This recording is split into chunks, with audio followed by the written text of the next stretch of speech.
بسم الله الرحمن الرحيم.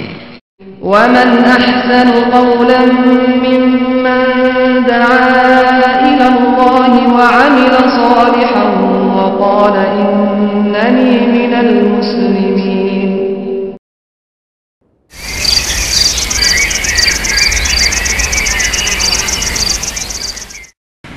نحمده ونستعينه ونستغفره ونؤمن به ونتوكل عليه ونعوذ بالله من شرور أنفسنا ومن سيئات أعمالنا من يهده الله فلا مضل له ومن يضلل فلا هادي له وأشهد أن لا إله إلا الله وأشهد أن محمدا عبده ورسوله.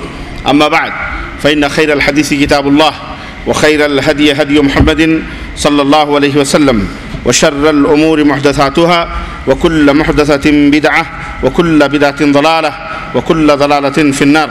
قال الله تبارك وتعالى في كلامه المجيد: أعوذ بالله السميع العليم من الشيطان الرجيم. بسم الله الرحمن الرحيم. يا أيها الذين آمنوا اتقوا الله حق تقاته ولا تموتن إلا وأنتم مسلمون واعتصموا بحبل الله جميعا ولا تفرقوا. وقال تعالى في مقام آخر: إلهكم إله واحد لا إله إلا هو الرحمن الرحيم. اللهم صل على محمد وعلى آل محمد كما صليت على إبراهيم وعلى آل إبراهيم إنك حميد مجيد. اللهم بارك على محمد وعلى آل محمد كما باركت على إبراهيم وعلى آل إبراهيم إنك حميد مجيد. تمام قسم کی حمد و ثنا کبریائی اور بڑائی اس اللہ عز و جل کے لیے لائق و زیبہ ہے جس نے ہمیں اور آپ کو پیدا فرمایا، اور بیش بہا درود و سلام اس ذات مبارکہ مطہرہ کے لیے جن کا نام نامی اسم گرامی احمد مجتبی محمد مصطفیٰ صلی اللہ علیہ وسلم.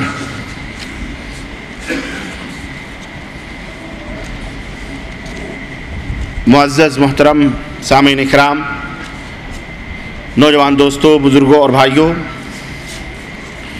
آج بتاریخ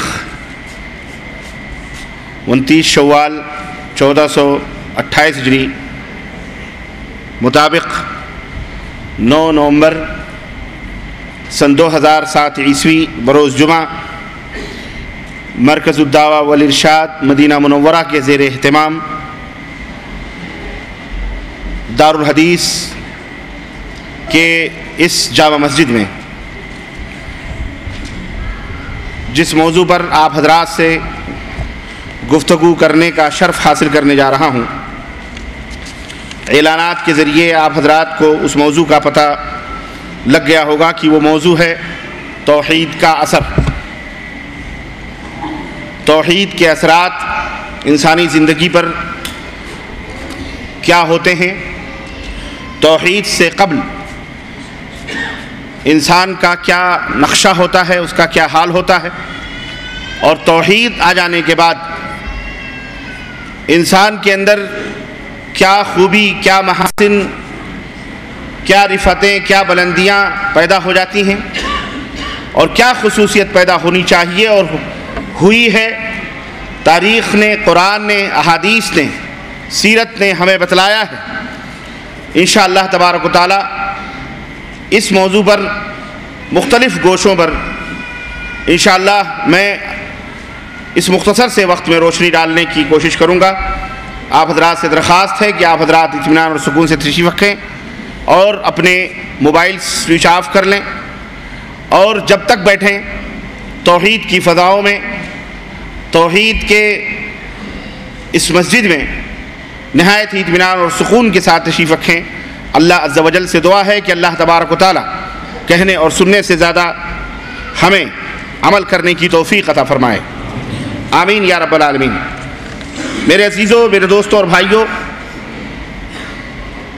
دارالحدیث الخیریہ المدینہ المنورہ، یہ مسجد یا یہ جامع مسجد یا یہ ادارہ، میں سمجھتا ہوں کہ تعارف کا محتاج نہیں، آپ سب حضرات جانتے ہیں، اور اللہ تبارک تعالیٰ کے فضل و کرم سے مسلسل اس مسجد میں مختلف علماء کرام سے آپ مختلف موضوعات پر درس سنتے ہیں، اور میں یہ سمجھتا ہوں کہ اکثر و بیشتر دروس اور محاضرے شرک اور بدعات اور اسی طرح سے توحید کے موضوع پر ہوتے ہوں گے. یہ ان تفصیلات میں جانے کی ضرورت نہیں کہ توحید کی کتنی قسمیں ہیں، توحید کے معنی، مفہوم، اور بلکہ میں یہ مناسب سمجھوں گا کہ چونکہ وقت کم ہے اور ہمارے پاس موضوع زیادہ ہے، گفتگو زیادہ ہے، اس لیے میں ان تفصیلات میں نہ جاتے ہوئے ڈائریکٹلی اپنے موضوع کے اوپر آؤں۔ لیکن اگر تھوڑی سی توحید کی اہمیت اور اس کی فضیلت کے تعلق سے دو ایک باتیں بنیادی طور پر میں عرض کر دوں تو یہ بہرحال موضوع کی تکمیل کے لیے مناسب اور بہتر ہوگا، تاکہ دوسرے سامعین جو کیسٹوں کے ذریعے سے استفادہ کرنا چاہیں وہ کر سکتے ہیں، یا جہاں تک آواز جہاں ہم نہیں پہنچ سکتے، جہاں ہماری کیسٹیں پہنچتی ہیں وہ بیچارے کم از کم اس سے مستفید ہو سکتے ہیں، تو یہ ذرا اچھی بات ہوگی۔ میرے بھائیوں، دوستو، اسلام کے 5 بنیادی ارکان میں سے پہلا رکن توحید ہے، اور یہ توحید یہ بہت بڑی خیر کی چیز ہے۔ سب سے دنیا کے اندر اگر کوئی خیر کی چیز سب سے بڑی ہے تو وہ صرف توحید ہے۔ توحید دنیا کی سب سے بڑی سچائی ہے، صداقت ہے، حقیقت ہے، اور شرک دنیا کا سب سے بڑا جھوٹ ہے، سب سے بڑا فریب ہے، سب سے بڑا دھوکہ ہے۔ شرک دنیا کا سب سے بڑا ناٹک ہے، شرک دنیا کا سب سے بڑی گندگی ہے، شرک دنیا کا سب سے بڑا گناہ ہے، شرک دنیا کا سب سے بڑا ظلم ہے۔ لیکن اس کے برعکس توحید دنیا کی سب سے عظیم نعمت ہے، سب سے بڑی نعمت ہے۔ یہی توحید ہے جس توحید کو قائم کرنے کے لیے اللہ تبارک و تعالیٰ نے انبیاء اور رسل کے سلسلے کو جاری فرمایا۔ یہی توحید ہے جسے بپا کرنے کے لیے اللہ نے قرآن کریم کو نازل فرمایا۔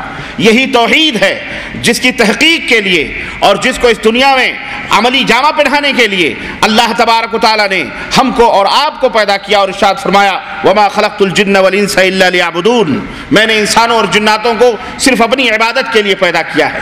اسی عبودیت اور اسی بندگی کو ثابت کرنے کے لیے، اسی کو کمال تک پہنچانے کے لیے کمال توحید یہ ہے کہ انسان کمال بندگی کے مقام پر فائز ہو جائے۔ تو اسی توحید کو قائم کرنے کے لیے اللہ تبارک تعالیٰ نے جہاد تک کو ہمارے اوپر فرض کیا۔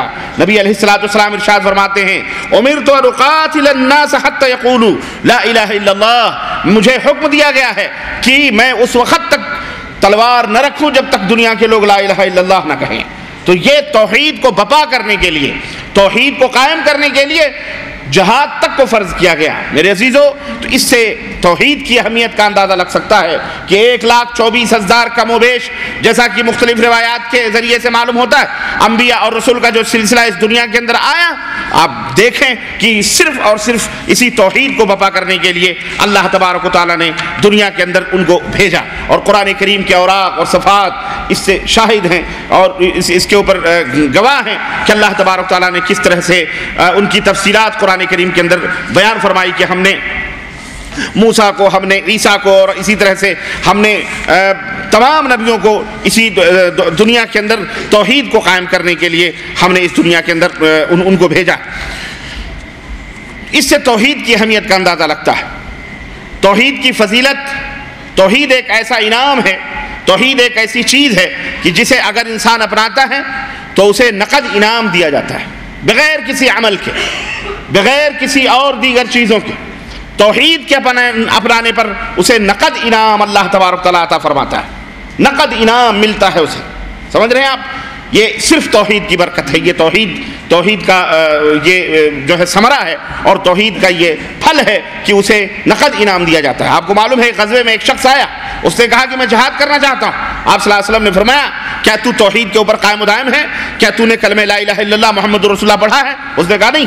تو آپ نے فرمایا نہیں تو تم جہاد میں شریک نہیں ہو سکتے۔ اس نے کہا اگر میں پڑھ لوں، کہا پھر تم جہاد میں شریک ہو سکتے ہو۔ چنانچہ وہ کلمہ اس نے پڑھا اور جہاد میں شریک ہوا۔ اس نے کوئی نماز نہ پڑھی، اس نے کوئی روزے نہ رکھے، اس نے کوئی حج زکات نہ دیے، صرف وہ کلمہ پڑھ کر اس ایک عبادت میں جہاد فی سبیل اللہ میں شریک ہو گیا، اسے وقت ہی نہیں ملا ادا کرنے کا، اور شہید بھی ہوا۔ تو اللہ کے رسول صلی اللہ علیہ وسلم نے فرمایا کہ یہ وہ شخص تھا جو بلا عمل کے جنت کے اندر داخل ہو گیا ہے۔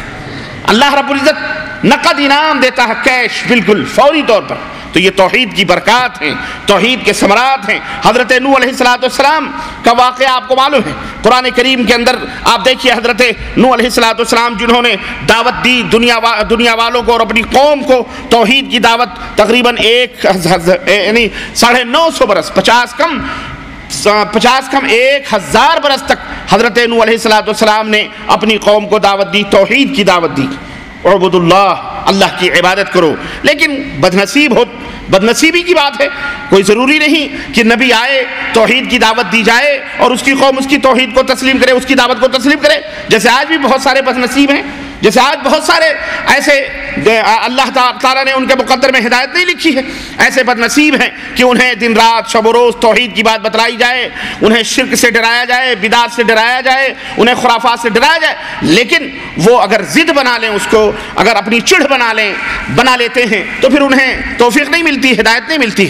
اسی طرح سے قوم نوح تھی کہ اللہ حضرت نوح علیہ السلام نے انہیں توحید کی دعوت دی، دیتے قال یا قوم انی لکم نذیر مبین۔ سورہ نوح کے اندر اللہ نے حضرت نوح علیہ السلام کے اس واقعے کو ذکر فرمایا ہے کہ نوح نے کہا ہے میری قوم میں تمہیں ڈرانے و کھلا ڈرانے والا، اللہ کے عذاب سے ڈرانے کے لیے بھیجا گیا ہوں۔ سنو، ان اعبدوا اللہ، اللہ کی عبادت کرو، واتقوہ واطیعون، اور تقوی اختیار کرو، حرام سے بچو، معصیتوں سے بچو، حلال کرو، اجر و ثواب کے کام کرو، واطیعون، اور میری اطاعت و بندگی۔ 3 چیزیں، اللہ کی عبادت کرو، تقوی اختیار کرو، اور میری اطاعت اور پیروی کرو۔ یعنی تقوی ہو یا عبادت ہو اسی طرح سے ہونی چاہیے جس طرح مجھے بتایا گیا ہے اور میں تمہیں کر کے بتلا رہا ہوں، اس طرح سے اطاعت کرو۔ اس کا نتیجہ کیا ہوگا، اس کا ثمرہ کیا ہوگا، اس کا اثر کیا ہوگا، اس کا فائدہ کیا ہوگا؟ تو اللہ تعالیٰ نے اس کو بیان فرمایا قرآن کریم میں کہ نوح علیہ السلام نے کیا کہا یغفر لکم من ذنوبکم، اللہ تمہارے گناہوں کو معاف فرما دے گا۔ اللہ تمہارے گناہوں کو، گنہگار تو ہو، گناہ تو سرزد ہوں گے، اللہ تمہارے گناہوں کو معاف فرما دے گا۔ وَيُؤَخِّرُكُمْ إِلَىٰ أَجْلٍ مُّسَمًّى، اور تمہیں ایک مقررہ وقت تک چھوڑ دے گا۔ یقیناً اللہ کا وعدہ جب آ جاتا ہے، ان اجل اللہ اذا جاء لا يؤخر لو كنتم تعلمون، یقیناً اللہ کا وعدہ جب آ جاتا ہے تو وہ مؤخر نہیں ہوتا، کاش کی اے میری قوم کے لوگوں تمہیں سمجھ ہوتی۔ چنانچہ شب و روز دعوت دیتے رہے، توحید کی دعوت، عبادت کرو عبادت کرو عبادت کرو عبادت کرو، اللہ تعالیٰ کی تنگ آ گئے، اور یہاں تک کہ قوم فرار کے راہوں کو اپنانے لگی، اور اللہ رب العزت سے بھی انہوں نے شکوہ شروع کیا، اور پھر اللہ رب العزت سے یہ دست بدعا ہوئے، اور اللہ رب العزت سے اپنے عمل کو بیان کرنے لگے، کہنے لگے اے میرے رب فقلت استغفروا ربکم، اے میرے رب، میں نے اپنی قوم سے کہا کہ اپنے رب سے مغفرت طلب کرو، اپنے رب سے مغفرت طلب کرو، معافی طلب کرو، دعا کرو، گناہوں سے توبہ کرو اپنے رب سے۔ انہو کان غفارا، تمہارا رب یقیناً بہت زیادہ معاف کرنے والا ہے، بخشنے والا ہے۔ تم اپنے رب سے مغفرت طلب کرو گے، توحید کے اوپر قائم و دائم رہو گے، اس کا نتیجہ، اس کا فائدہ کیا ہوگا؟ سنو، اللہ رب العزت نے قرآن کریم میں فرمایا یرسل السماء علیکم مدرارا، وہ تم پر آسمان سے موسلا دھار بارشیں کرے۔ توحید کو اپناؤ گے، اللہ سے توبہ کرو گے، معافی مانگو گے، تو اس کا اثر اس دنیا کے اوپر تمہیں بھی ڈائریکٹلی فائدہ دنیا کے اندر پہنچے گا۔ یہ زمین بھی سرسبز و شاداب ہوگی، آسمان سے رحمتوں کی برکھا ہوگی، بارش نازل ہوگی، اللہ تعالیٰ تمہارے لیے بارش نازل فرمائے گا۔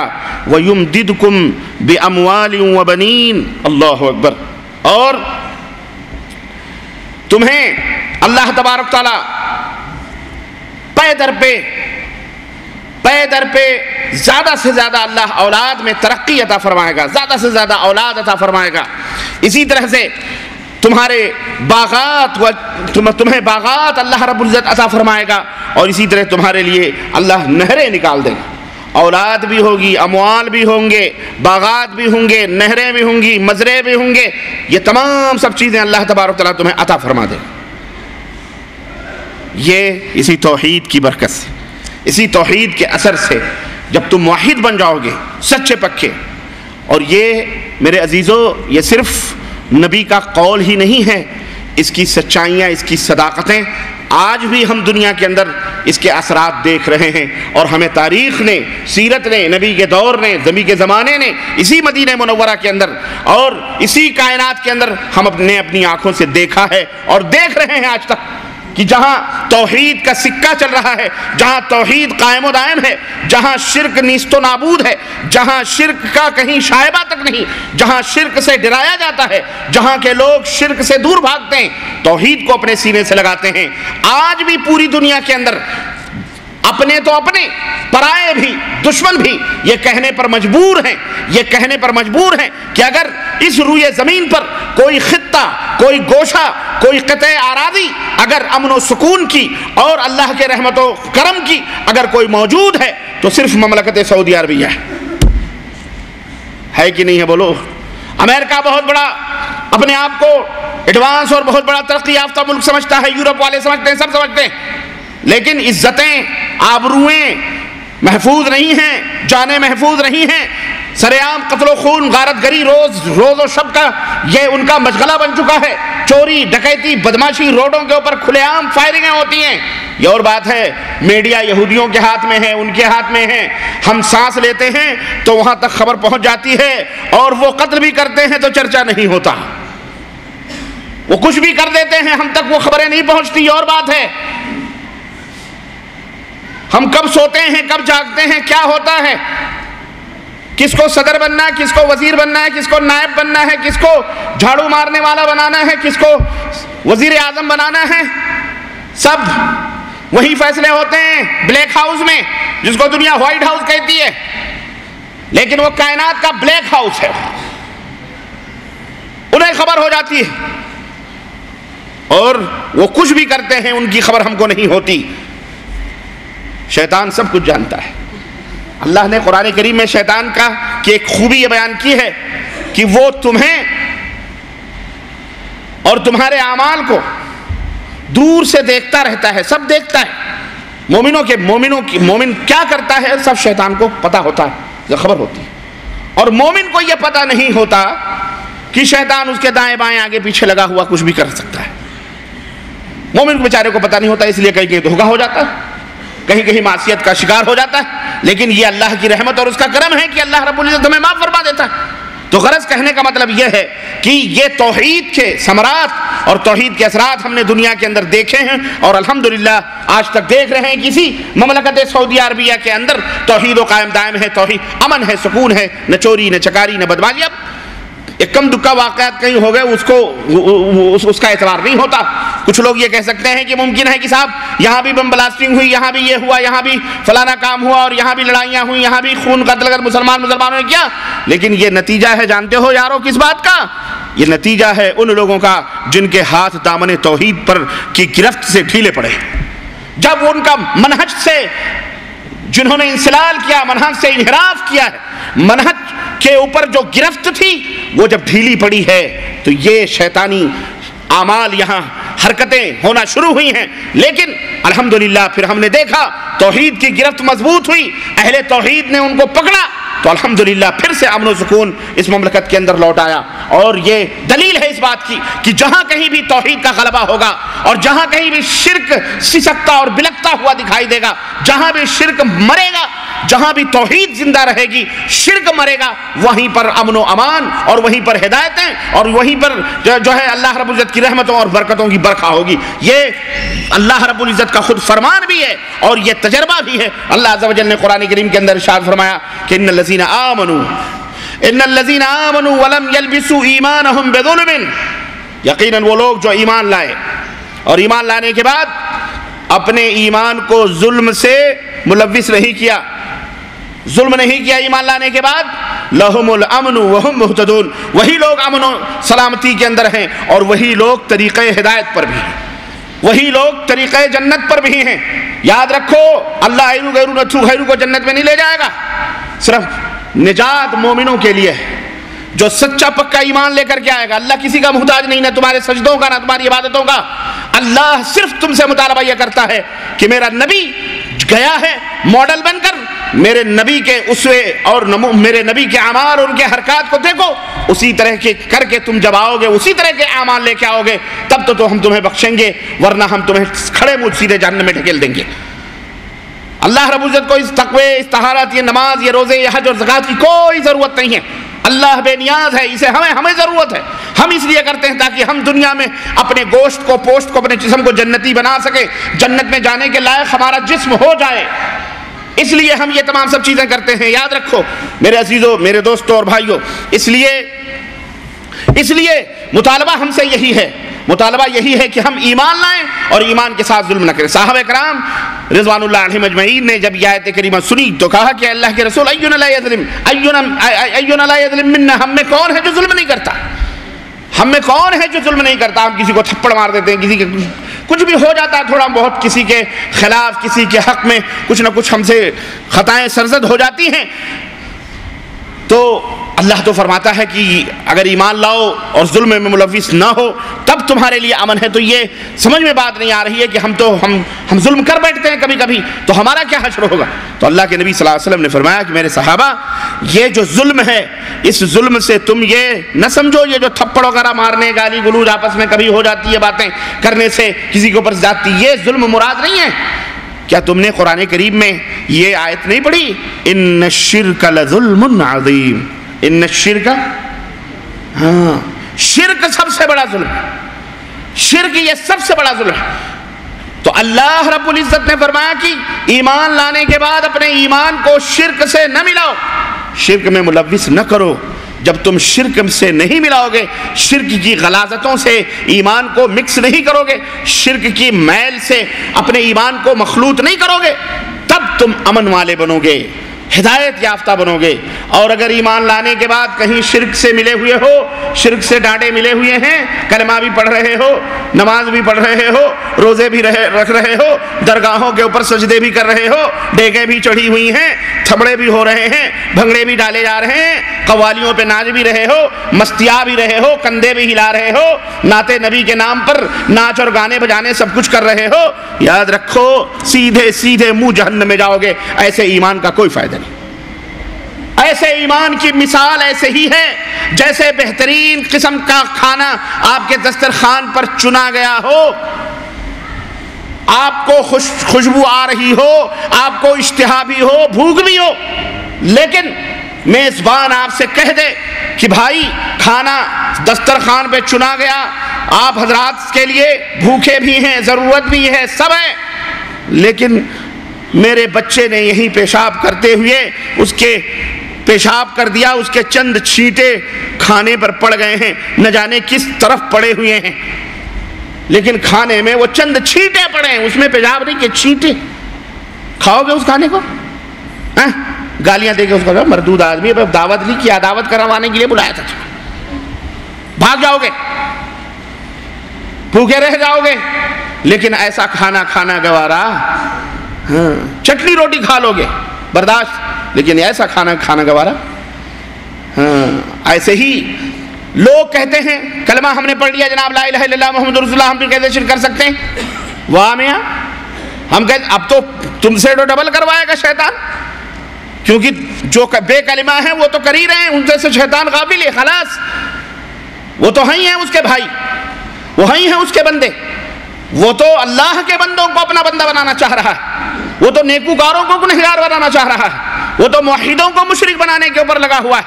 پہلے کلمہ پڑھنے سے پہلے ایک تھا، کلمہ پڑھ لیے تو 10 تمہارے پیچھے لگ جائیں گے، مختلف قسم سے تمہیں تنگ کریں گے، آزمائشوں میں ڈالیں گے، تمہارے اوپر نہ جانے کیسے کیسے جھوٹے مقدمات دائر کریں گے، نہ جانے کیسے کیسے ہیلوں اور حجتوں سے تمہیں پولیس کے سامنے جا کے گرفتار کروائیں گے، تمہاری مسجدوں کے اوپر قبضہ کروائیں گے، تمہارے گھروں کے اوپر پتھر پھینکوائیں گے، نہ جانے کیا کیا حشر تمہاری بیٹیوں سے، تمہارے گھروں سے، پورے علاقے سے تمہارا بھائی کاٹ شیطان کروائے گا.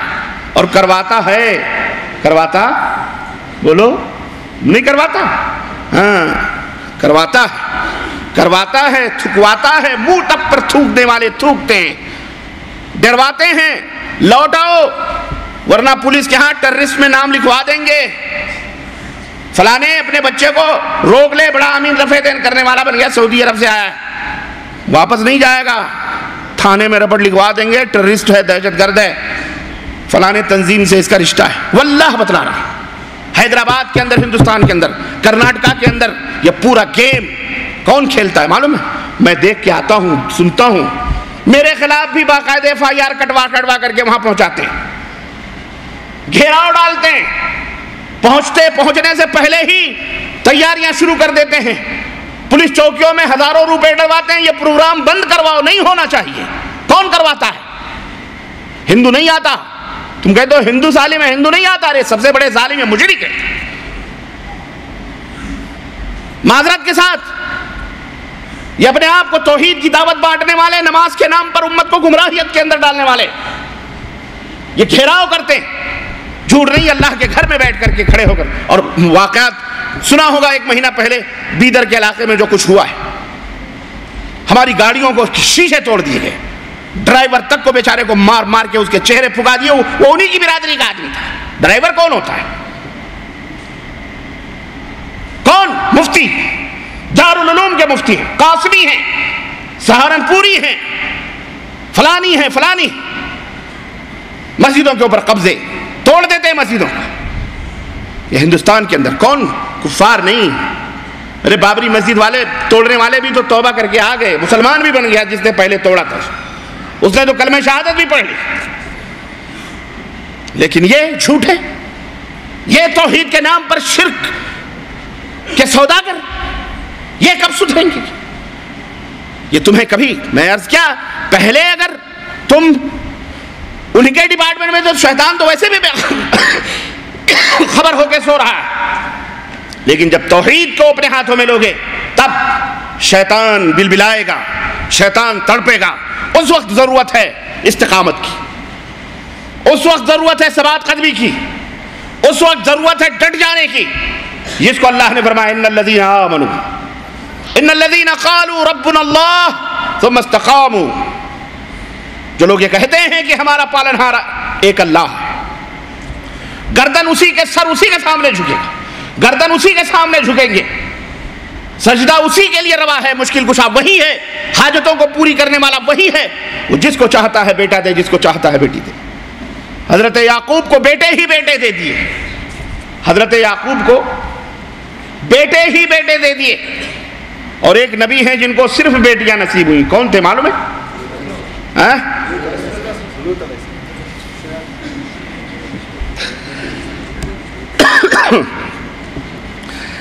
اللہ جسے چاہتا ہے لڑکی، حضرت شعیب علیہ السلام، حضرت شعیب علیہ السلام لڑکیاں ہی لڑکیاں، حضرت یعقوب علیہ السلام بیٹے ہی بیٹے، اور ہمارے اور آپ کے آخری نبی حضرت محمد الرسول اللہ صلی اللہ علیہ وسلم کو اللہ نے بیٹے بھی دیے اور بیٹیاں بھی، اور ایک ایسا بھی نبی ہے جس کے نہ بیٹا ہے نہ کوئی بیٹی ہے، کون ہے؟ حضرت عیسیٰ علیہ السلام، جزاک اللہ۔ حضرت عیسیٰ علیہ السلام نہ بیٹا دیا نہ بیٹی دی، یہ کون دیتا ہے؟ اللہ دیتا ہے۔ تو خوف کس بات کا جب کچھ اللہ دینے والا ہے؟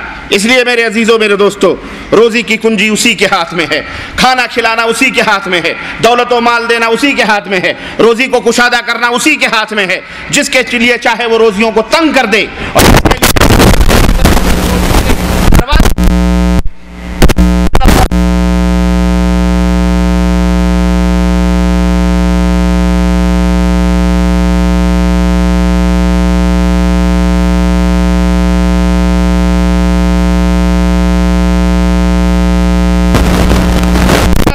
خزانے کو تقسیم کرے، تم مانگتے مانگتے تھک جاؤ گے، لیتے لیتے تھک جاؤ گے، لیکن اللہ تبارک و تعالیٰ دیتے دیتے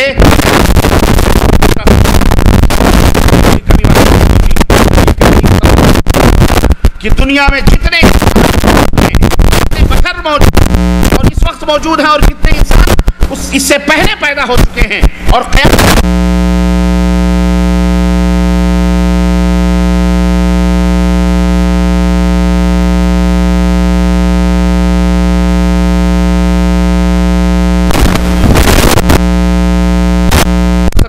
پوری کر دے، سب کو ان کے حساب سے دے دے، تب بھی اس کے خزانے میں اتنی بھی کمی واقع نہ ہوگی جتنا سمندر میں انگلی ڈال کر نکال لینے سے انگلی میں پانی لگ جائے اور سمندر میں کوئی کمی واقع نہ ہو۔ اللہ، صحیح مسلم کی یہ روایت۔ جب توحید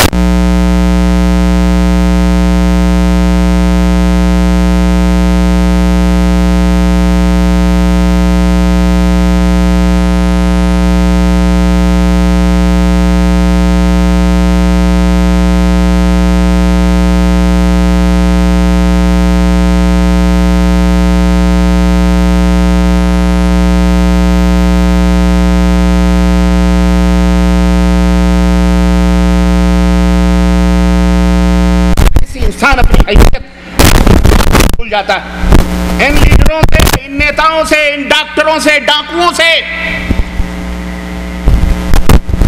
جو باقاعدہ بینرز لگاتے ہیں بچے دو ہی اچھے، بچے دو ہی اچھے، اور کبھی بچے دونوں ٹیں ہو گئے تو کیا کون سا اچھا، اور آپ بھی بڑی مستی میں کیا کریں، کمائی کم ہے، تنخواہ کم ہے، بچے کم رہیں گے تو اچھا رہے گا، زیادہ پڑھا لیں گے، لکھا لیں گے. عجیب و غریب مسئلہ ہے. اور یہ باتیں اس طرح کی وہی لوگ کہہ سکتے ہیں جو اللہ کے بجائے انسانوں کو روزی رساں سمجھتے ہیں، جو اللہ کے بجائے خود اپنی طاقت و قوت کے اوپر توکل اور بھروسہ کرتے ہیں. کیونکہ جو اللہ فضاؤں میں اڑنے والے پرندوں کو اور سمندر کی تہ میں چلنے والی مچھلیوں کو اور زمین کے اندر رینگنے والے کیڑوں کو روزی عطا فرماتا ہے، کیا اس کی خدائی اتنی اندھیر نگری ہے کہ وہ آبادی پر آبادی بڑھاتا چلا جائے اور اس کی روزی کا اللہ انتظام نہ کر سکے؟ ایسا ہو سکتا ہے؟ میرے عزیزوں، میرے دوستوں اور بھائیوں، توحید کہنے کا مطلب یہی ہے، حقیقت میں یہ ہے کہ اس حقیقت کو تسلیم کیا جائے کہ وہ بے اولاد کو اولاد دینے والا، وہی سارے کائنات کو نظم اور نسق اور تدبیر کرنے والا، چلانے والا، بیمار کو شفا دینے والا اور شفا یاب کو بیمار کرنے والا، وہی عزت دینے والا، وہی رزق دینے والا، وہی ذلت دینے والا، وہی حکومت دینے والا، وہی اللہ ہے جس نے اندھے کنویں سے یوسف کو نکال کر خزانوں کا مالک بنایا، اور وہی اللہ ہے جس نے خزانوں کے مالک قارون کو زمین کے اندر زندہ دھنسایا جو قیامت تک دھنستا چلا جا رہا ہے. وہی اللہ ہے جو ایک کا تنہا حضرت موسیٰ کو فرعون کے سامنے شجاع اور بہادر بنا کر کے کھڑا کر سکتا ہے. وہی اللہ ہے جو لشکر فرعون کو دریا کے اندر غرق کر سکتا ہے اور فرعون اور لشکر موسیٰ کو اسی پانی پہ پچ روڈ بنا کر اسی دریا سے موسیٰ کے لشکر کو اس پار سے اس پار پہنچا سکتا ہے. وہی اللہ ہے. اسی وقت دنیا نے اپنی آنکھوں سے دیکھا تھا یہ منظر، اس سمندر نے بھی اپنے سینے میں محفوظ رکھے، اس دریا نے بھی، اور اس چاند اور ستاروں نے بھی، سورج نے بھی دیکھا، اور تاریخ نے اور قرآن نے بھی ضبط کیا اس کو کہ جب موسیٰ نے اس کے اوپر جب موسیٰ کی فوج اور موسیٰ کے اپنے ماننے والے بنی اسرائیل جب اس دریا کے اوپر پہنچے تو دریا کے اندر دو لہریں پھٹ گئیں اور ایک بہترین سڑک وہاں سے نکلی اور ان کے پیر تک نہ بھیگے اور اس دریا سے اس پار چلے گئے. لیکن جیسے ہی فرعون اس کے اندر داخل ہوا ویسے ہی نتیجہ یہ ہوا کہ دونوں لہریں مل گئیں اور خلاص پوری فوج اسی زمین کے اندر غرق ہو. وہی اللہ عز و جل ہے جو موسیٰ کو دریا کی لہروں سے بچانے والا ہے، اور وہی ہے جو فرعون کو دریا کے اندر غرق کرنے والا ہے. وہی اللہ ہے جو عیسیٰ کو زندہ آسمان پر اٹھا لے جانے والا ہے، اور وہی اللہ ہے جو ابو جہل اور ابو لہب کو ہدایت سے محروم رکھنے والا، اور حضرت محمد الرسول اللہ صلی اللہ علیہ وسلم کے سر پر خاتم النبیین کا تاج رکھنے والا بھی وہی ہے، جو انہی کی نسل سے، انہی کا بھتیجا اور انہی کی آل اولاد سے. وہی اللہ ہے جو کائنات کی ایک چیز کا تنہا خالق اور تخلیق کرنے والا ہے، اس میں اس کا کوئی شریک نہیں. وہ اکیلا ہے، مالک الملک ہے، نظام عالم کا مدبر اور منتظم ہے، اپنی تمام مخلوقات کو تنہا روزی پہنچاتا ہے اور آڑے وقت میں ہر ایک کی مدد فرماتا ہے. قل هو اللہ احد اللہ الصمد لم یلد ولم یولد ولم یکن له کفوا احد. یہ ہے عین توحید، یہ ہے اللہ کی شان کہ وہ ہر ایک سے بے نیاز ہے، سب اس کے در کے بھکاری ہیں، مقتا ہیں، نبی ہو، ولی ہو، رسول ہو، پیر ہو، شہید ہو، سارے گھٹنے ٹیک کر رب کی بارگاہ کے محتاج ہیں، لیکن وہ کسی کا محتاج نہیں. وہ نہ اس نے کسی کو جنا ہے، نہ اس سے کسی نے جنم لیا ہے، بلکہ سب کے سب اس کے محتاج ہیں. وہ اللہ ہے. حضرت انس رضی اللہ تعالیٰ عنہ بیان کرتے ہیں کہ خیبر کے کچھ یہودی نبی کریم صلی اللہ علیہ وسلم کے پاس آئے. یہ خیبر جو مدینہ منورہ سے تھوڑی دور کے اوپر واقع ہے. انہوں نے کہا ابو القاسم ایک بات بتاؤ، اللہ تعالیٰ نے فرشتوں کو نور سے پیدا کیا، انسانوں کو کیچڑ سے پیدا کیا یا کھنکتی ہوئی مٹی سے پیدا کیا، فرشتوں کو نور سے پیدا کیا، شیطان کو، ابلیس کو آگ سے پیدا کیا، آسمان کو دھوئیں سے پیدا کیا، زمین کو پانی کے جھاگ سے بنایا. ہمیں یہ بتلاؤ جب اللہ تعالیٰ نے ان چیزوں سے ان چیزوں کو بنایا تو خود اللہ کن چیزوں سے بنا ہے؟ استغفر اللہ. کس چیز سے اللہ بنا ہوا ہے؟ رسول اللہ صلی اللہ علیہ وسلم اس بات کا آپ صلی اللہ علیہ وسلم نے کوئی جواب نہیں دیا، کیونکہ علم نہیں تھا، نہیں جواب دیا. یہاں تک کہ وحی نازل ہو، اور یہی آیت یہی سورہ نازل ہوئی قل هو اللہ احد اللہ الصمد لم یلد ولم یولد ولم یکن لہ، اسے نہ کسی نے پیدا کیا ہے، نہ کسی نے جنم دیا ہے، اور نہ ہی اس سے کسی نے جنم لیا ہے، نہ اس کے بیوی ہے نہ اس کے بچے ہیں۔ یہ اللہ رب العزت کی شان ہے۔ نبی کریم صلی اللہ علیہ وسلم یہی دعوت لے کر مکے کی دھرتی پر اٹھے اور آپ نے اسی توحید کو بپا کیا۔ اس وقت پوری دنیا کے اندر مذہبوں کا، دین، ادیان اور ملل کا مختلف تصورات تھے، مختلف طریقے سے لوگ رب کو اور اللہ کے بارے میں یقین رکھتے، یہ ایمان لاتے تھے، مختلف انداز سے مانتے تھے اللہ کو، یہ نہیں کہ اللہ کا انکار کرتے تھے، اللہ کو مانتے تھے، لیکن اس ماننے کے لیے ان کی شکلیں مختلف بنا کر کے وہ لوگ اس کی پوجا کرتے تھے۔ اور مذہبی تصورات کا عالم یہ تھا کہ بت پرست مشرکین ان خداؤں کو، ان معبودوں کو پوج رہے تھے جو پتھر، لکڑی، سونے، چاندی، چمڑے اور مختلف دھاتوں سے بنا کر کے بناتے تھے، ان کی شکل و صورتیں بناتے تھے اور جسم بھی بناتے تھے، دیوی دیوتائیں بھی بناتے تھے، اور بلکہ ان دیوی دیوتاؤں کی باقاعدہ نسلیں چلتی تھیں۔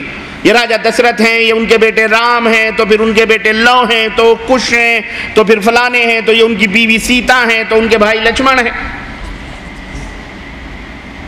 یہ جگندر ہیں، تو یہ پرشرام جی ہیں، تو یہ جناب علی کیا کہتے ہیں وہ کون تھی، وہ پاروتی جی ہیں، جنہوں نے اپنے بغل کے میل سے گنیش مہاراج کو پیدا کیا۔ ہم نے کہا اتنی ملچھن، بغل میں جس کے اتنے مٹیاں ہوں، اب سوچو اللہ اکبر کتنی گندی جگہ ہے، وہ بھی کہتے ہوئے بھی شرم آتی۔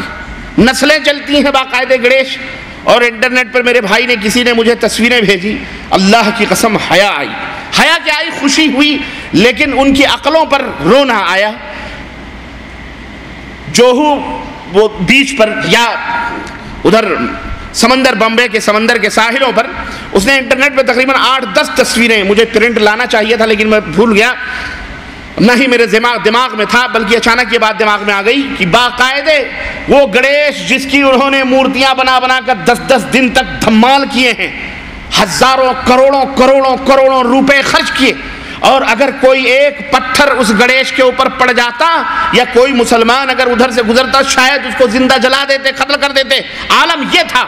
لیکن اس شخص نے وہاں کی تصویریں پکڑ کر انٹرنیٹ پہ ڈال دی اور اس نے بھیج دی، دیکھا تو گنیش مہاراج کسی کی منڈی سمندر میں ڈوبی ہوئی ہے، چوتڑ اوپر لٹک رہا، کسی کا ہاتھ ٹوٹا ہوا، کسی کی سوڑ گئی ہوئی، کسی کا کچھ، واللہ ایسی بری حالت میں کہ کتے جا کے سونگتے ہیں، انہیں کوئی بچا۔ ہم نے کہا ہندوؤں ابے غیرت کرو، شرم کرو ذرا، 10 برس تک یہ تم نے انہیں اپنا خدا بنا کر کے ان کی پرستش کری ہے، چڑھائے ہیں تم نے ان کے، اور ان کو نہ جانے کیا کیا کہا، اور اگر کوئی مسلمان اگر کچھ کہہ دیتا تو شاید اسے تم زندہ جلا دیتے، نہ چھوڑتے، اور آج تمہاری بدعقلی پر رونا آ رہا ہے۔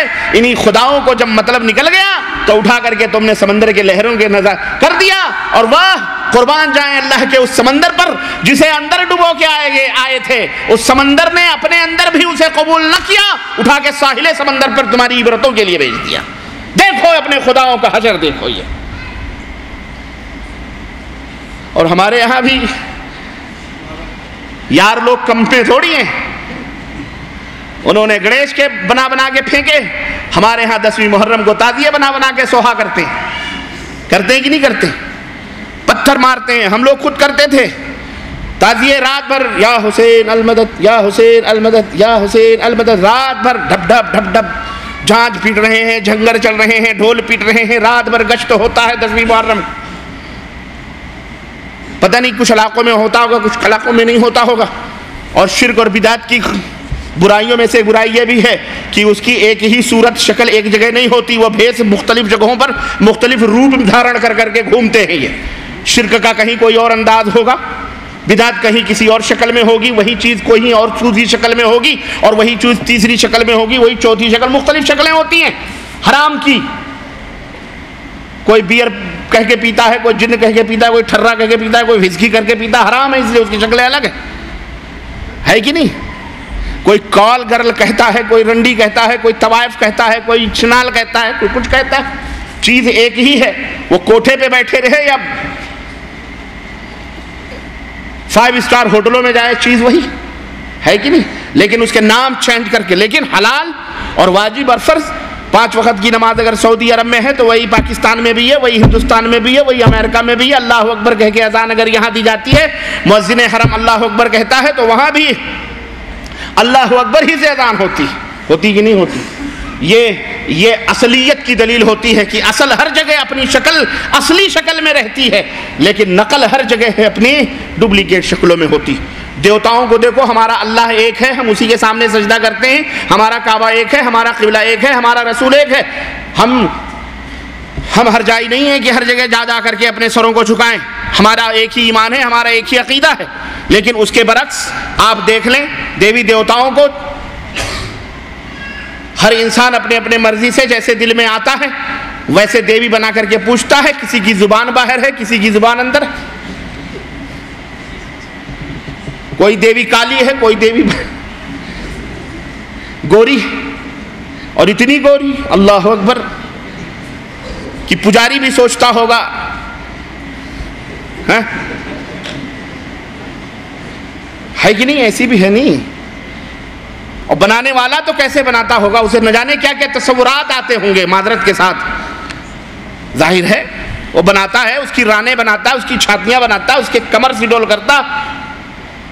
فدا حسین بھی فیل ہو جاتے ہوں گے ہندوستان کی. یہ شہوت, انسان کی رغبت, شہوت, شیطنت, ہر انسان اپنی اپنی مرضی سے بناتا ہے. گجرات والا گجراتی انداز کا بناتا ہے, مہاراشٹر والا مہاراشٹری انداز کا بناتا ہے, بہار والا بہاری انداز سے بناتا ہے, یو پی والا یو پی والے انداز سے بناتا ہے. ہر ایک کا اپنا اپنا انداز ہے, اپنے اپنے انداز سے پوچھتے ہیں.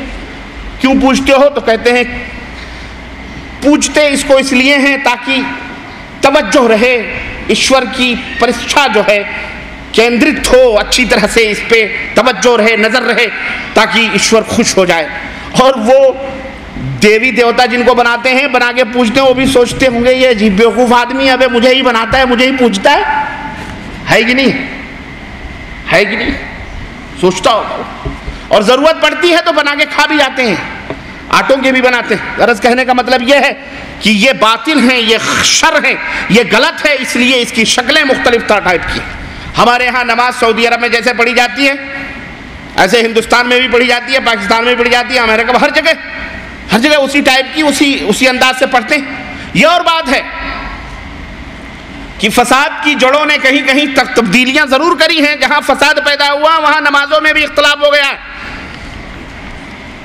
جہاں بدعتوں نے اپنی جگہیں بنائی وہاں نمازوں میں بھی ابتلا, شکل و صورتیں تبدیل ہوئی ہیں تھوڑی بہت. ایسے لوگوں کو میں دعوت دوں گا کہ یارو اپنی نمازوں کو سنت کے مطابق کر لو, ورنہ یہ نماز تمہارے منہ پہ کالی بھجنگی بنا کے مار دی جائے گی. اللہ تعالیٰ اس نماز کو تمہارے ساتھ ہی جہنم میں ڈھکیل دے گا. جاؤ, ضرورت نہیں اس نماز کی. نماز اللہ کو وہ محبوب ہے, پسندیدہ ہے جو اس کے پیارے محبوب حضرت محمد الرسول اللہ صلی اللہ علیہ وسلم پڑھا کر. تمہاری اپنی مرضی نہیں چلتی اللہ کے سامنے. دنیا والوں کو کہتے ہیں عشق رسول, عشق رسول, عشق مصطفیٰ. مدینے کے کتوں کو سلام, بلیوں کو سلام, چھپکلیوں کو سلام, کھٹملوں کو سلام, چوہوں کو سلام, سب کو سلام. اور جب نبی کریم صلی اللہ علیہ وسلم کے اعمال اور نبی کریم صلی اللہ علیہ وسلم کے کریکٹر اور سیرت اور کردار کے اوپر عمل کرنے کی بات آتی ہے تو ان کو سلام کر کے گزر جاتے. تم کو بھی سلام, تم کو بھی. ہاں, سلام جب آدمی یہی کرے گا تو سب کو سلام کرے گا, سب کو, اس کو بھی سلام کرے گا. ایک شاعر تھا, اس نے کہا کہ ایک جگہ ہمارے نیتا جی جو ہے بھاجڑ دے رہے تھے, کہا کہ ملک کے اندر گھسپیٹ ہو رہا ہے. پوچھا گیا اس میں کس کا ہاتھ ہے, کہا یہ باہر والوں کا ہاتھ ہے, بیرون ملک کا ہاتھ ہے. کہا اچھا غلہ مہنگا ہو رہا ہے, کہا اس میں بھی بیرون ملک کا ہاتھ ہے. کہا اچھا یہ مار کٹائی ہو رہی ہے, فتنوں فساد ہو رہے ہیں, ہر جگہ بم بلاسٹنگ ہو رہی ہے, اس میں کس کا ہاتھ ہے, بولے اس میں بھی بیرون ملک کا ہاتھ ہے. کہا اچھا غربت بڑھ رہی ہے, اس میں کس کا ہاتھ ہے, کہا اس میں بھی بیرون ملک کا ہاتھ ہے. اتنے میں گھر میں سے اس کا نوکر لیڈر کا, نیتا جی کا لیڈر دوڑا آیا. اس نے کہا حضور خوشخبری ہو, آپ کے یہاں بیٹا پیدا ہوا, آپ اس کے بارے میں کیا کہتے, کہا اس میں بھی بیرون ملک کا ہاتھ. آدمی کو جب عادت پڑی رہتی ہے نا رٹی لگانے کی ایک ہی, تو ہر جگہ اس کو وہی نظر آتا ہے. بیٹے میں بھی بیرون ملک کا ہاتھ خود کو. تو یہی ہے, سب کو سلام, کتے کو سلام. ہے بھائی, پاکستان کا ایک مولوی ہے, ہری پگڑی والے کا، ہری پگڑیوں کا امام ہے، آپ حضرات جانتے ہوں گے، اس کا نام کیا ہے؟ الیاس، الذی لا یاتی منہ الا الیاس، وہ قادری، وہ بھی قادری ہے۔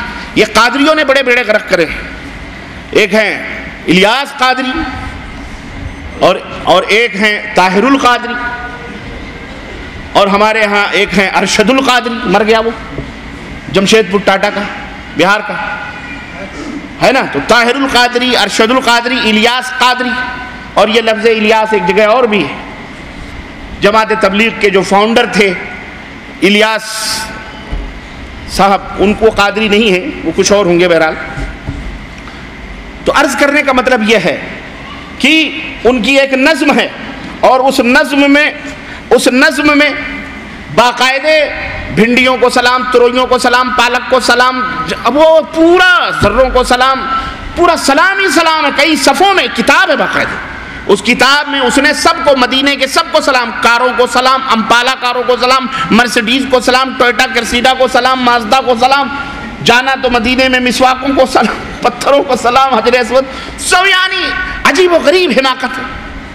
تو ہم نے کہا یہ سلام کرتے کرتے کرتے کرتے کہیں سلام تو پہنچا نہیں۔ یہ اور بات ہے، نبی کریم صلی اللہ علیہ وسلم کے کردار اور عمل سے یہ ضرور سلام کر بیٹھا ہے، مکمل سلام کر کے گزر جاتے ہیں۔ اللہ ہدایت عطا فرمائے۔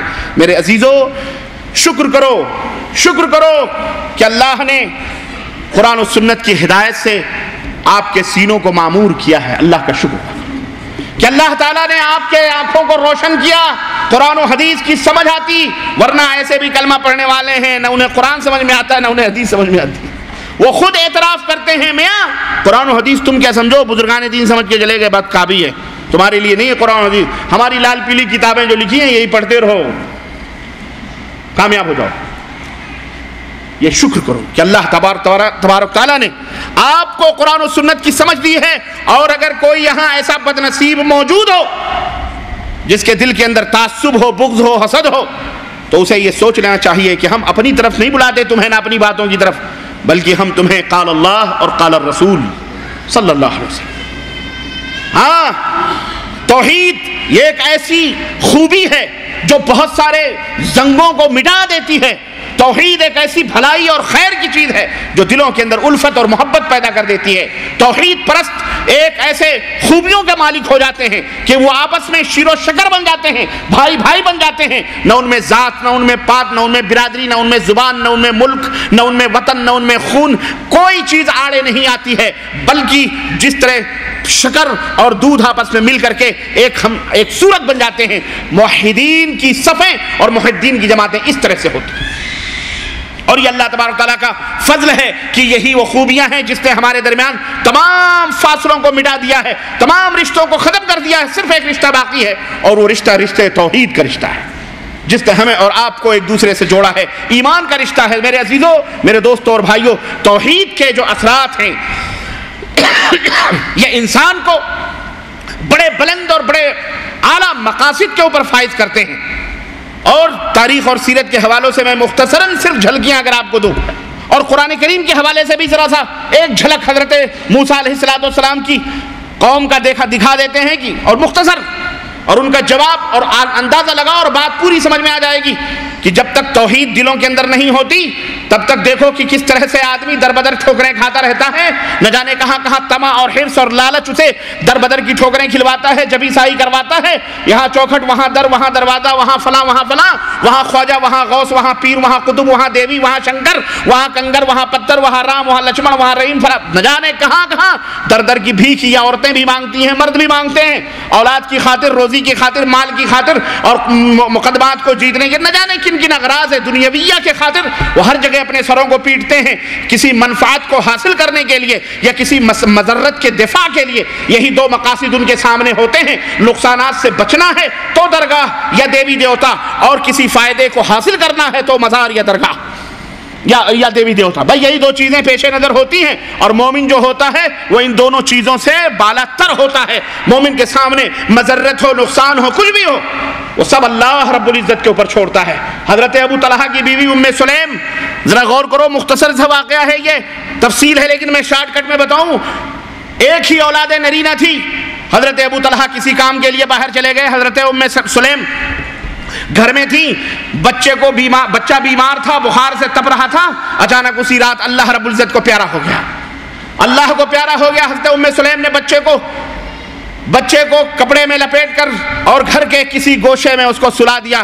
شب کی تاریکیوں میں دروازے پہ دستک ہوئی، حضرت ابو طلحہ آئے، گھر میں بیٹھے، تھکا مادہ شوہر آیا، بن سنور کر سج کر مکمل طور پر کھانے پانی پکا کر شوہر کے سامنے بیٹھ کر اس کو کھلایا۔ شوہر نے پوچھا بچہ کہاں ہے، میرا بیٹا کہاں ہے؟ اللہ اکبر، میرا بیٹا کہاں ہے؟ حضرت ام سلیم نے کہا آپ کھانا کھائیے، وہ نہایت ہی اطمینان اور سکون کی نیند لے رہا ہے۔ اللہ اکبر، کیسی ماں رہی ہوگی میری ماں بہنوں، ایک تم بھی ہو کہ ذرا بخار آ جائے تو شوہر کا جینا حرام کر دیتی، رونا پٹنا الگ، چلانا پکلانا الگ۔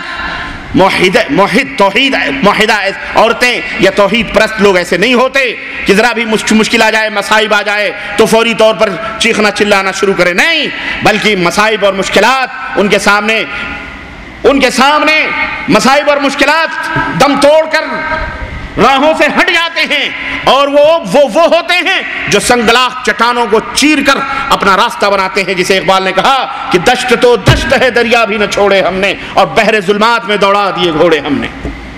واحد کسی سے خوف زدہ نہیں ہوتا، نہ کسی سے منفعت کو اور مضرت کو وابستہ رکھتا ہے، اس کی منفعت، اس کی مضرت ان صلاتی و نسکی و محیای و مماتی للہ رب العالمین، یہ ایک مومن موحد کی صفت ہوتی ہے کہ اس کی زندگی، اس کی نماز، اس کی قربانیاں، اس کا مرنا جینا سب کچھ کس کے لیے ہے؟ بس خلاص، کوئی آتا ہے، کوئی جاتا ہے، کوئی مرتا ہے، پھر بھی الحمدللہ، نہیں آتا پھر بھی الحمدللہ، ہر حال میں اللہ کا شکر ہے۔ حضرت ام سلیم نے کہا بڑی گہری نیند میں سو رہا ہے، کھانا کھایا۔ اللہ اکبر، ماں بھی کیسی، اللہ کے نبی کی تربیت یافتہ، تعلیم یافتہ، اسی مدینے کی سرزمین پر میاں بیوی اس رات سوئے، شباشی بھی ہوئی، اور پھر بسترے ہی میں بیوی نے اپنے شوہر سے کہا ابو طلحہ ایک بات بتاؤ، اگر کسی نے تمہیں کوئی چیز ادھار دی ہو اور پھر تمہاری اطلاع کے بغیر وہ اپنی ادھار چیز واپس لے جائے تو تمہیں کوئی تکلیف ہوگی؟ کہنے لگے نہیں، بلکہ اور اچھی بات ہے، اگر وہ لے کے چلا گیا ہے تو خوشی ہوگی، اس کے اوپر ایک امانت کی چیز تھی، وہ لے کے چلا گیا تو خوشی کی بات ہے، اس میں تکلیف کی کون سی بات ہوگی؟ کہا اٹھو، شوہر کو اٹھایا، کمرے میں لے کے گئی اور چادر اٹھایا، دیکھا چاند جیسا چہرہ بیٹا، کہا کیا ہوا؟ کہا دیکھو اللہ کو پیارا ہو گیا، اللہ نے امانت دی تھی، اللہ نے واپس لے لی۔ کیا کلیجہ رہا ہوگا اس ماں کا، اور کیا کلیجہ رہا ہوگا اس باپ کا۔ یہ درس کس نے دیا؟ یہ اثر کہاں سے آیا؟ یہ اثر یہی توحید کا اثر تھا جس نے اللہ کے اوپر صابر و شاکر رکھا تھا۔ اما سمیہ 2 حصوں میں تقسیم ہو گئی مکے کے اندر، اور ابو جہل نے کہا سمیہ دیکھ، ننگی دھڑنگی سمیہ، 2 ٹانگیں 2 اونٹوں کوہان سے بدھے ہوئے، مخالف سمتوں میں کھڑے ہوئے اونٹ، ان کے دونوں ٹانگیں دونوں کوہان سے بدھے ہوئے۔ کہا سمیہ دیکھ تیرا حشر کیا ہونے والا ہے۔ ہونٹوں پہ لبوں پہ مسکراہٹ کھیلی اما سمیہ کی، اور کہا کہ میرے حشر کی تو کیوں بات کر رہا ہے؟ ابو جہل میں تیرا حشر دیکھ رہی ہوں، اور کاش تو تیرا حشر دیکھتا تو ایسی حرکتیں نہ کرتا۔ ارے میں تو حشر اپنا دیکھ رہی ہوں کہ ادھر روح میرے جسم سے جدا ہوگی، جنت کے محلات میرا انتظار کر رہے ہیں۔ یہ توحید کا اثر ہوتا ہے کہ بلال حبشی انگاروں پر، چٹانوں پر، ریتوں میں دوڑائے جا رہے، سلائے جا رہے، گھسیٹے جا رہے، یہی نہیں بلکہ گردنوں کے اوپر پیر رکھ کر کے وہ خبیث کھڑا بھی ہو جاتا تھا، پھر بھی لفظ عہد عہد کے نعرے ان کی زبانوں سے نہ چھوٹتے تھے۔ اور کہنے والوں نے کہا، پوچھا بلال جب تمہیں یہ اذیتیں دی جا رہی تھی تو تمہیں کیسا محسوس ہوتا تھا؟ کہا رب کی قسم، کلمہ توحید کی وہ لذت آگی اور وہ سرور آگی، لذتوں میں ایسا کھو جاتا تھا کہ اس مٹھاس میں ان تکلیفوں کی کڑواہٹیں یہ بھی مجھے میٹھی لگنے لگتی تھی۔ یہ توحید کا اثر ہوتا ہے، اور توحید کا اثر قرآن نے بھی بیان کیا ہے، اور اسی قرآن کی یہی وہ تعلیمات تھی جس نے نبی کے صحابہ کو کندن بنایا تھا، حضرت موسیٰ علیہ السلام کے جادوگروں کو، کہ جب وہ لوگ جادوگر فرعون نے بلایا موسیٰ کا مقابلہ کرنا چاہیے، موسیٰ کے مقابلے میں آؤ، سارے کے سارے آئے، اور سبوں نے باصرار ہو کر کے موسیٰ علیہ السلام سے اس سے فرعون سے کیا کہہ رہے ہیں قالوا وجاء السحرة فرعون قالوا ان لنا لاجرا ان كنا نحن الغالبين۔ فرعون یہ بتلاؤ، موسیٰ کے مقابلے میں ہم آئے، ان کو ابھی ہرا دیں گے، اگر ہم غالب آ گئے تو یہ بتاؤ ہمیں کچھ ملے گا بھی؟ کیا ملے گا؟ اجر۔ اجرت چاہیے، مال، حکومت، سلطنت، دولت، طمع، حرص دیکھیں، لالچ دیکھیں کہ وہ کیا چاہ رہے ہیں، دنیا کی منفعت چاہ رہے تھے۔ کیا ملے گا ہم کو؟ قال نعم وانکم لمن المقربین، ہاں وزارتیں ملیں گی، کرسیاں ملیں گی، میرے قریب بیٹھو گے، بڑے بڑے عہدے سونپے جائیں گے، غالب ہو جاؤ پھر تو تمہارا جشن منائیں گے۔ تمہارا کیا منائیں گے؟ جشن منائیں گے۔ اللہ اکبر۔ کچھ دنوں پہلے، باتیں آتی ہیں، وقت کم ہے لیکن اشارے سمجھ جائیں، کچھ دنوں پہلے کی بات ہے، تقریباً 1 ہفتہ 10 دن پہلے کی بات ہے، تہلکہ.com نے آج تک ٹی وی میں باقاعدے گجرات کا بیورو نکالا ہے۔ بہت سارے اخوان نے دیکھا ہوگا، میرے پاس اس کی کیسٹ بھی ٹیپ ریکارڈ میں آئی ہے، اور وہ اس میں باقاعدے اعترافات ہیں جن جن لوگوں نے گجرات کے اندر وہ ہڑدنگے مچائے ہیں، اور ہڑدنگے مچائے انہوں نے کہا کہ ہمارا یہ عہد تھا کہ جو نوجوان جتنے مسلمانوں کو قتل کرے گا، باقاعدے اس بستی میں اس کے اوپر سر پر تاج رکھ کر کے اس کا جلوس نکالا جائے گا اور باقاعدے اس کو انعامات سے نوازا جائے گا۔ منڈیوں کی قیمت لگی تھی اور لگنی بھی چاہیے۔ ایسی منڈیاں دنیا میں رہنے کے لیے بھی نہیں آئیں جو منڈیاں اللہ کے در کو چھوڑ کر خواجہ غریب النواز کے در پہ جھکنے والی ہوں۔ ایسی منڈیاں بے آبرو ہوتی ہیں، یہ بے آبرو لوگوں کی منڈیاں تھیں، کہتے ہوئے تکلیف بھی ہوتی ہے، لیکن کیا کریں، یہ مسلمان ہیں جنہیں دیکھ کے شرمائے یہود۔ اس کے بعد ایک بہت بڑا جشن ہوا اور ہندوستان کا ایک مائناز مقرر، باقاعدے اہل سنت والجماعت کا سپوت بیٹا، اس جلسے میں لاکھوں کو خطاب کرتے ہوئے کیا کہتا ہے معلوم؟ ارے ایک تم ہو کہ ذرا سا کویت چلا گیا تو ہم کو کہتے ہو کہ گولیوں کو پکارنا شرک ہے، تم نے امریکہ کو بگلا لیا تو یہ شرک نہ ہوا؟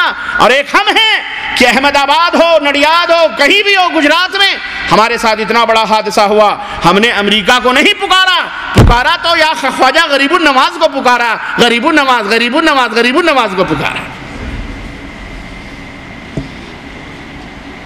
یہ دلیل دے رہا ہے، یہ کیا دے رہا ہے؟ یہ ذلیل دلیل دے رہا ہے، یہ کہہ کر کے فخر کرتے ہیں خواجہ صاحب آئے بچانے کے لیے۔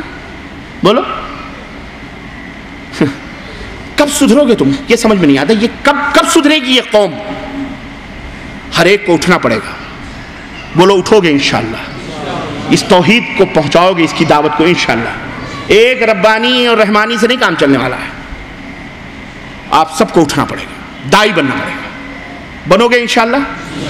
اپنے اپنے گھروں سے اس کی ابتدا کرو، اس جنگ کا اعلان اپنے گھروں سے کرو، اپنے خاندان اعزاء اقارب سے، اور پھر اس دن تمہیں سمجھ میں آ جائے گا کہ یہ دعوت توحید کی، نماز کی بہت آسان ہے میاں۔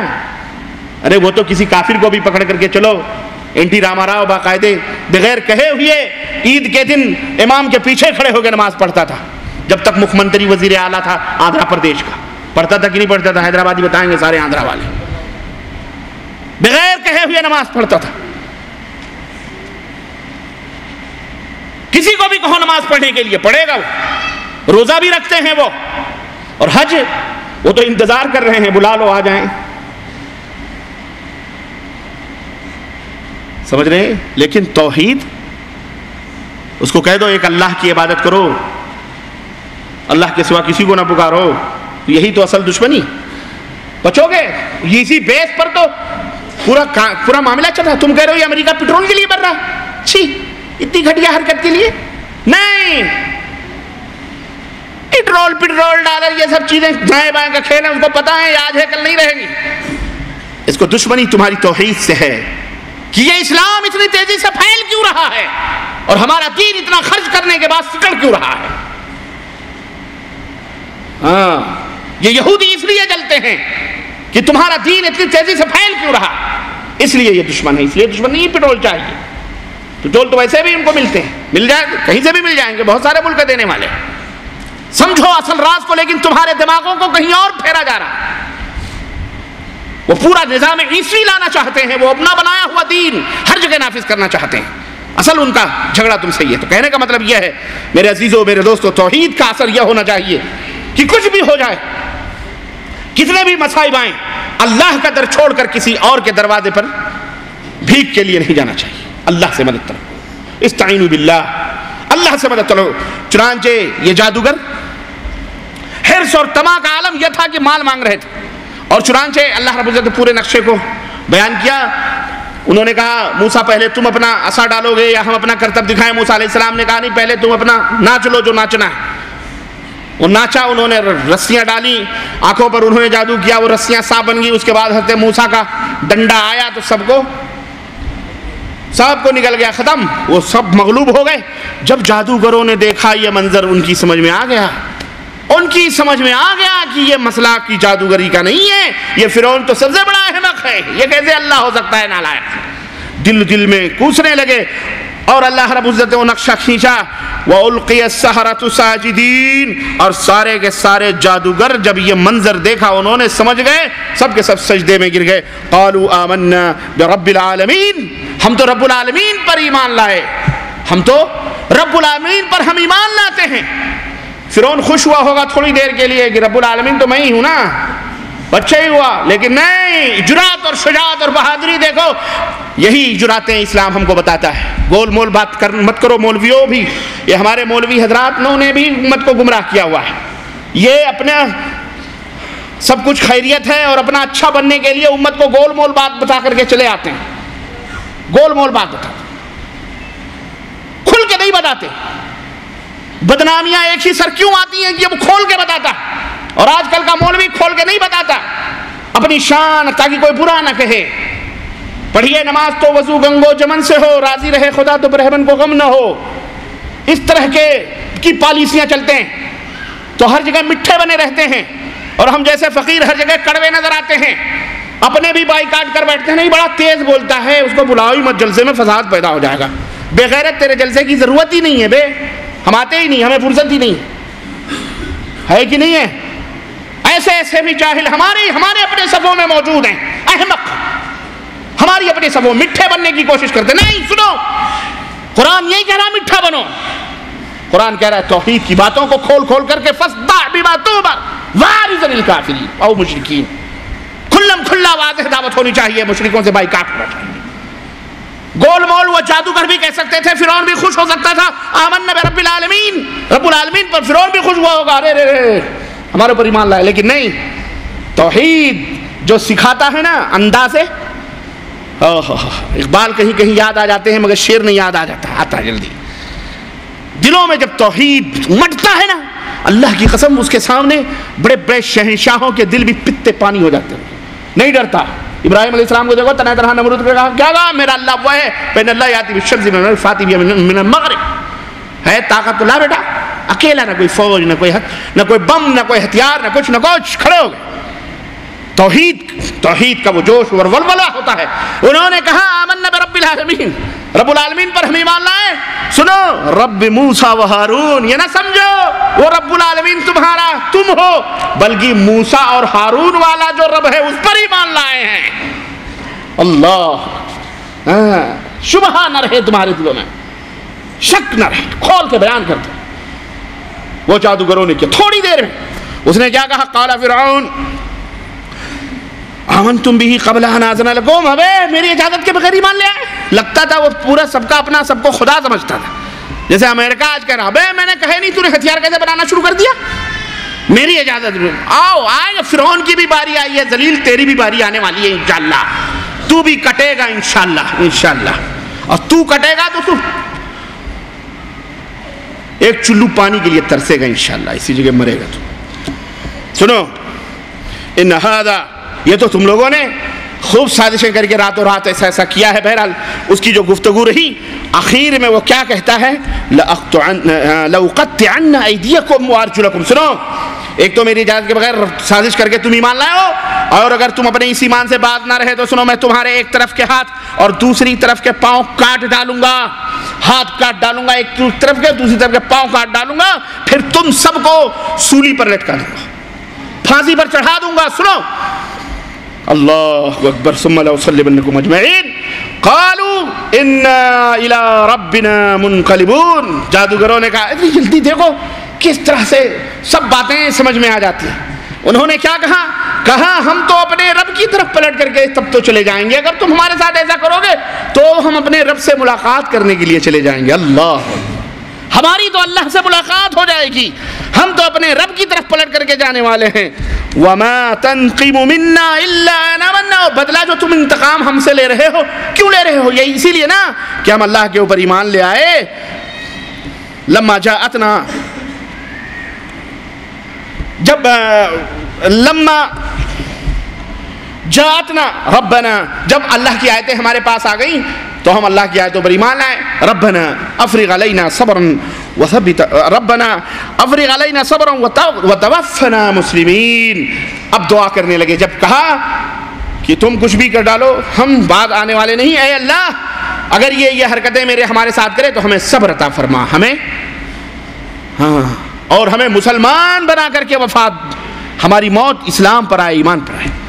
یہ آپ تھوڑی دیر کے لیے سوچیں کہ یہی جادوگر جب مشرک تھے تو عالم کیا تھا کہ وہ عہدے اور مال اور دولت فرعون سے طلب کر رہے تھے، ڈرے ہوئے تھے، لیکن یہی مشرک جب توحید کا کرنٹ ان کے وائر ان کی رگوں میں آ گیا، سینے میں آ گیا، تو اب وہ تخت بھی نہیں، وہ تاج بھی نہیں، وہ دولت بھی نہیں، ایون جان پہ بھی بنائی اس سے بھی گزرنے کے لیے تیار ہیں کہ تو ہاتھ اور پیر کی اور پھانسی کی بات کر رہا ہے، سب کچھ لے لے، ہم رب کی طرف پلٹنے والے ہیں۔ یہ کیوں؟ یہ اسی توحید کا اثر ہے۔ توحید جب دلوں کے اندر آتا ہے تو آدمی ہر منفعت اور ہر مضرت سے بے پرواہ ہو جاتا ہے اور صرف ایک مالک مولا کے اوپر بھروسہ کرتا ہے۔ اے مسلمانوں، قرآن بھی، حدیث بھی، سیرت بھی، صحابہ بھی، سب ہمیں اسی بات کا درس دیتے ہیں کہ ہم توحید والے بنیں، توحید والے سچے پکے بنیں گے۔ اللہ کی قسم، پوری دنیا میں امن و سلامتی کا، پوری دنیا کے اندر امن و سلامتی کی خوشبوئیں بکھر جائیں گی اور گہوارہ بن جائے گی۔ ہم کو چاہیے کہ ہم جتنے بھی تعداد میں ہوں اس توحید کے اوپر خود عمل کریں۔ دولت ملے گی، بچے ملیں گے، اولاد ملیں گی، ملک ملے گا، سلطنت ملے گی، حکومت ملے گی، زمین ملے گی، غربت دور ہوگی، افلاس دور ہوں گے، کلاشیت ختم ہوگی اور قتل و خون، غارتگری، زناکاری، بدکاری جیسے جرائم ختم ہوں گے اس توحید کی برکت سے۔ چوری، چکاری، ڈوری، خون، یہ سب ختم ہوں گی۔ لیکن آج جو کچھ بھی دنیا کے اندر مسلمانوں کے درمیان باہمی طور پر ہو رہا ہے یا غیر کر رہے ہیں، اس کا ایک ہی سبب ہے، نہ تو ان کے پاس اسلحوں کی کمی ہے، نہ تعلیم کی کمی ہے، نہ سائنس کی کمی ہے، نہ ٹیکنالوجی کی کمی ہے، کسی چیز کی کمی نہیں ہے۔ اگر کمی ہے تو امت محمدیہ کے پاس دولت توحید کی کمی ہے۔ اگر یہ دولت توحید سے جو ہے اپنے دامنوں دل کو بھر لیں اور دولت توحید سے مزین و آراستہ ہو جائیں، رب کعبہ کی قسم ہے پوری دنیا کے اوپر غلبہ اور سلطنت حکومت انشاءاللہ تعالی اللہ انہیں عطا فرمائے گا۔ انشاءاللہ یہ اللہ کا وعدہ ہے اور انشاءاللہ ہم اس کے لیے تیار ہیں۔ بولو تیار ہیں، خود بھی اس کے اوپر عمل کریں گے اور انشاءاللہ تعالی پوری روئے زمین پر اس توحید کی دعوت کو عام کریں گے۔ ڈریں گے نہیں، خوف نہیں کریں گے، چاہے ہمیں تھپڑے مارے جائیں، ہمارے گھر جلا دیے جائیں، ہمیں ٹیررسٹ کی فہرست میں، دہشت گرد، آتنکوادیت کی فہرست میں شامل کر لیا جائے، لیکن ہم دعوت توحید سے کبھی منہ موڑ نہیں سکتے انشاءاللہ تبارک تعالی۔ اللہ عز و جل سے دعا ہے اللہ کہنے والے کو بھی اور سننے والوں کو بھی ثابت قدمی عطا فرمائے اور اس پر عمل کرنے والا بنائے، اور اللہ ہمیں اس توحید کی برکات سے مالا مال فرمائے، اور دنیا میں جہاں کہیں بھی مسلمان توحید والے ہیں اللہ ان کی حفاظت فرمائے، اور جو بے توحید ہیں یا کلمہ توحید پڑھ کر بھی بد نصیب ہیں اللہ انہیں بھی توحید کی برکتیں عطا فرمائے، اور اللہ انہیں بھی توحید کی دولت عطا فرمائے اور توحید کے اوپر قائم رکھنے والا بنائے۔ آمین یا رب العالمین۔ وصلی اللہ علی نبینا محمد وعلی آلہ وصحبہ اجمعین۔ والسلام علیکم ورحمۃ اللہ وبرکاتہ۔